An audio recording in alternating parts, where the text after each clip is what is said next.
Today is Thursday. It's Chav Zayin Cheshvan, is that right?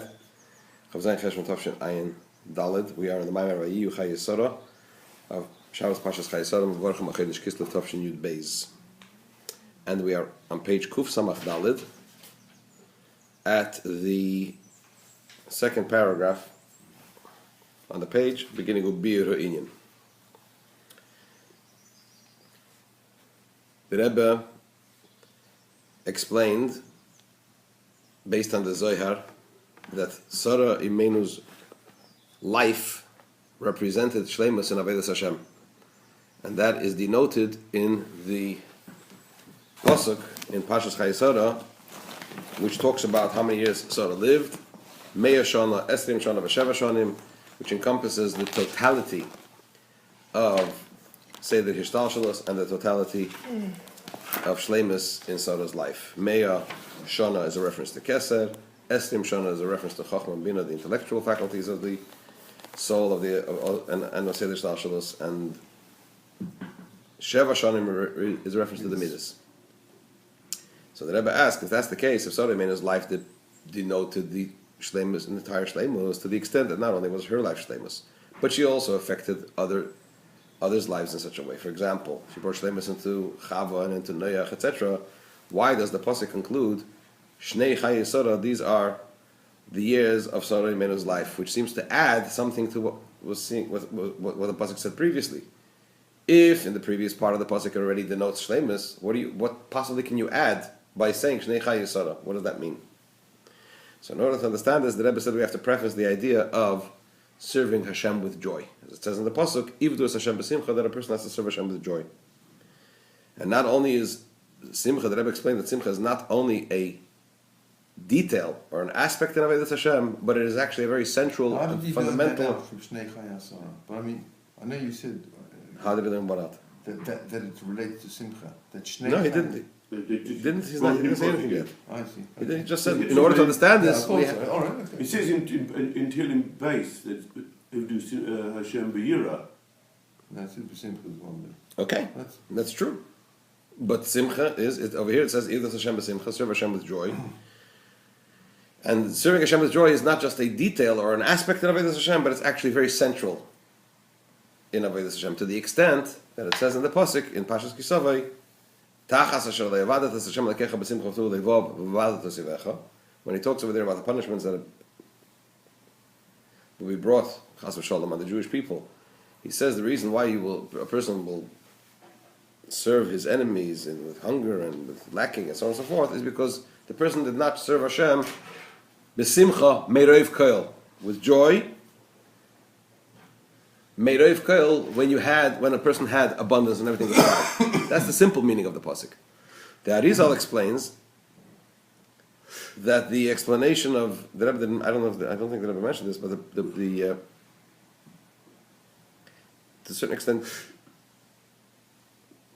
Anyway, the Arizal explains that b'simcha v'tul levav meiroiv koil means that a person has to serve Hashem with such happiness, even more than the happiness that a person has when a person has everything and is not worried. So simcha, and what do we see? That if a person does, if chas v'chayla, simcha is lacking in Avodas Hashem, what happens? So there are punishments. Says the Rebbe, if it would just be a detail, right? If a person, the connotation is that a person serves Hashem totally and completely, hidur mitzvahs and so on and so forth, right? What's lacking? What's lacking is simcha. And because of that, it's not that his reward will be diminished. In fact, he'll be punished, and punished quite severely, as the pasuk says. What does that show us? It shows us that simcha is a central component in Avodas Hashem. It's an essential component of Avodas Hashem. It's not just a detail. And as also we know that it says in the case of Arizal, in the writings of Arizal, that all the levels that the Arizal was zeicha, the high madrigas that the Arizal was zeicha, was because of simcha shel mitzvah, because he had joy in performance of mitzvah. So we see that simcha is a very central and important component in Avodas Hashem. Why? Page Kuf Samach Dalet. To explain this, The ultimate purpose in creation is, what's the intention, what's God's intention in creating the world, is because Hashem desired to have a dwelling place for himself in the lowest realms. What is a dwelling place? The Inyan Hadirahu. Why a dwelling place? What's the mean? What does the idea of a dwelling place signify? The Inyan Hadirahu. This is the idea. The idea of a dwelling place is the drawing down of the very essence of Hashem into this lowest realm. So, in other words, we're not talking about giluyim, emanations from Hashem, right? Which we also find where? In the Olam Yisrael, in the upper realms, in this physical lowly realm, in the lowest of all realms. What is the intended purpose of creating that? Hashem intended that His very essence should be present here. And how do we bring Hashem's very essence to be present in this world? Drawing down the very essence of Hashem is specifically through joy. In other words, serving Hashem, but serving Hashem what? How? With joy. Not by serving Hashem through understanding and comprehension.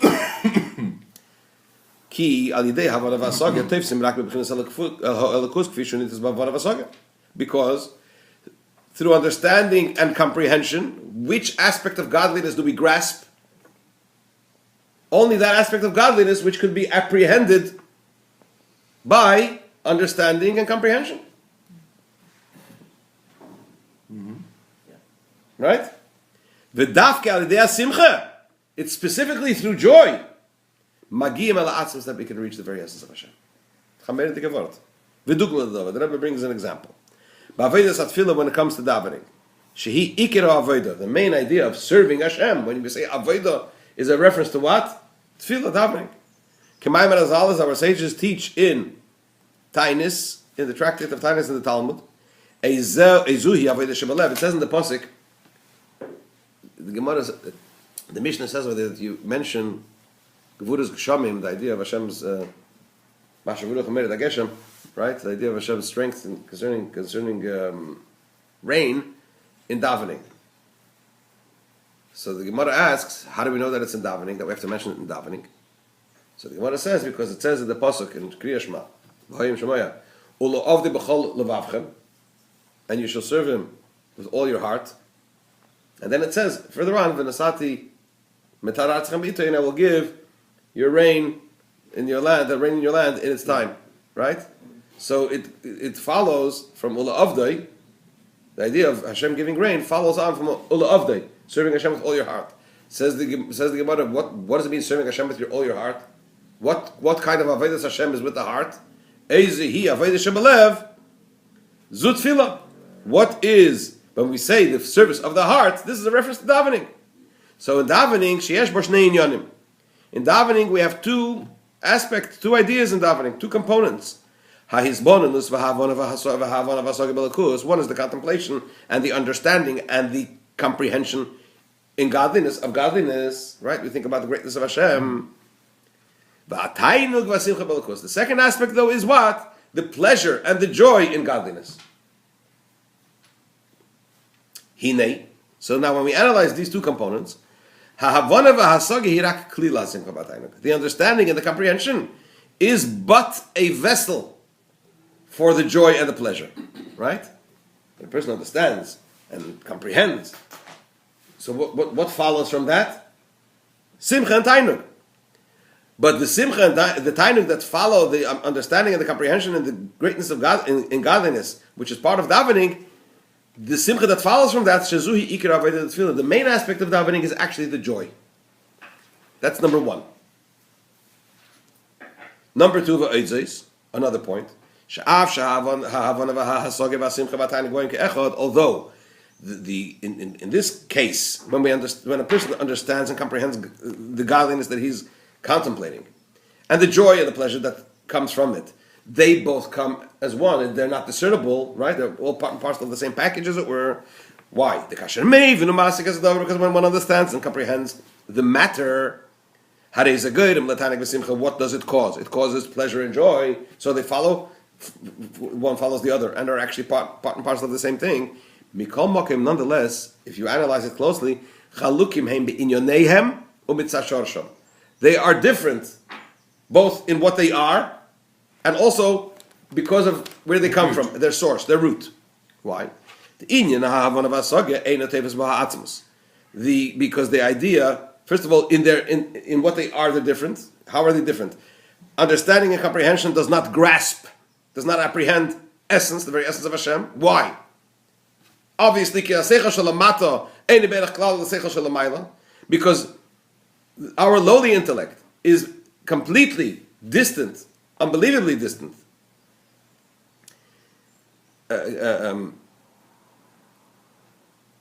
Distant in such a way that there is no relationship at all between it and the celestial wisdom, Hashem's celestial wisdom. So it's not just that seichel shelamayla, seichel eliki, God's seichel or godly seichel is greater than human intellect. It's a completely different type of intellect.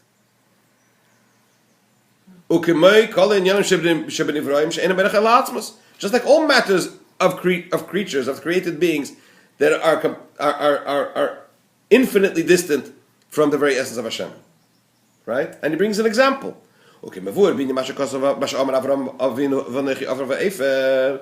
As is explained in Tanya, in the Geras HaKodesh, in Siman Tesvav, that Avraham Avinu said that I am earth and dust, or dust and ashes. What does that mean? We know Avraham Avinu in Beruchnis was which midah?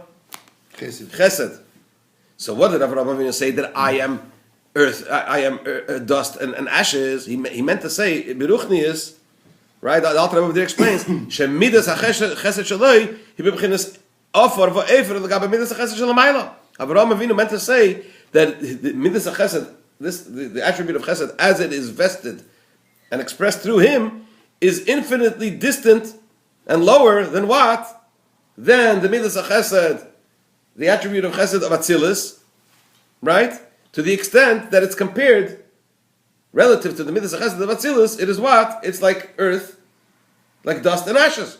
That's how distant his midas hachesed is from the midas hachesed of Atzilus.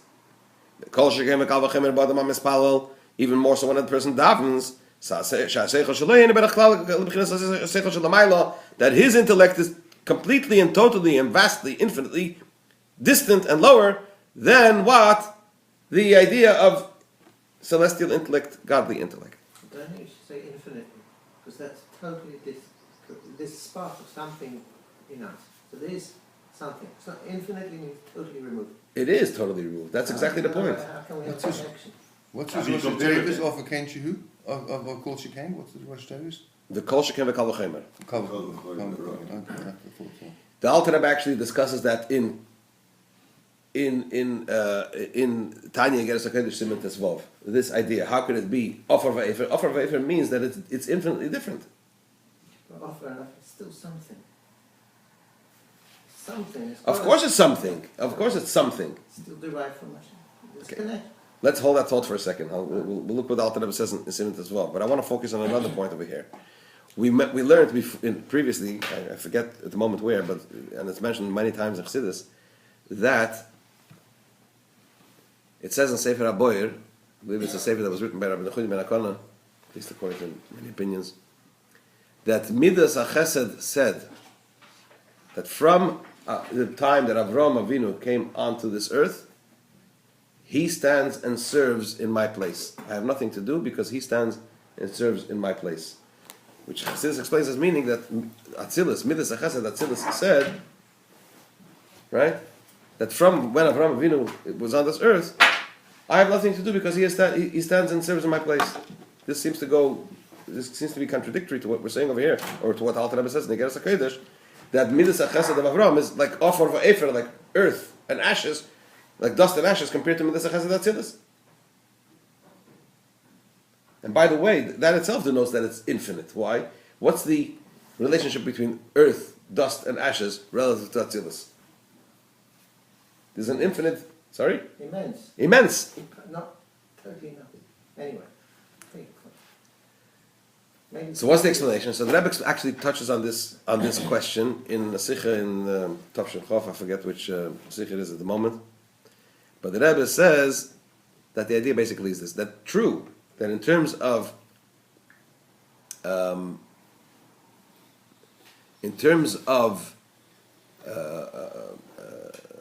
spiritual quality, as it were, Chesed Atzilus is on a much higher level than the Chesed as it expresses itself through Avraham Avinu. However, when it comes to fulfill the purpose for the creation of the world, and by definition the purpose of the emanation of Midas HaChesed, that you can fulfill specifically in this physical world. Why? Because since the ultimate purpose of creation is what? Dira b'tachtainim. So even though it is a much lower, infinitely lower, or an immensely lower form of Midas HaChesed Atzilus, nonetheless, where does it actually come to its fulfillment, the fulfillment of its intended purpose? Specifically in this physical world. Why? Because even though we're limited in this world, and even though what we do is limited in this world, but Hashem said and instituted and created things in a way that it's in this world that we can draw down its very essence, and in this world that we can bring out the Tachlis HaShleimus. So I just wanted to point that out. But the bottom line is that what? That the person's intellect is not at all the same, as it were, and is incomparably and immensely different than the godly and celestial intellect, right? So therefore, through Havana Vasagya, through comprehension and understanding, we cannot apprehend the very essence of Hashem. The Rebbe is going to carry on and explain that a little more, and he's going to say how, in fact, it's not just less, but actually there is a essential change that takes place. It's a completely different type of intellect. It's a different malus. It's essentially different. The Rebbe will explain that in the next part, and then he'll go on to explain how through Simcha we do touch the very essence of Hashem, and we're able to draw that down Lamata.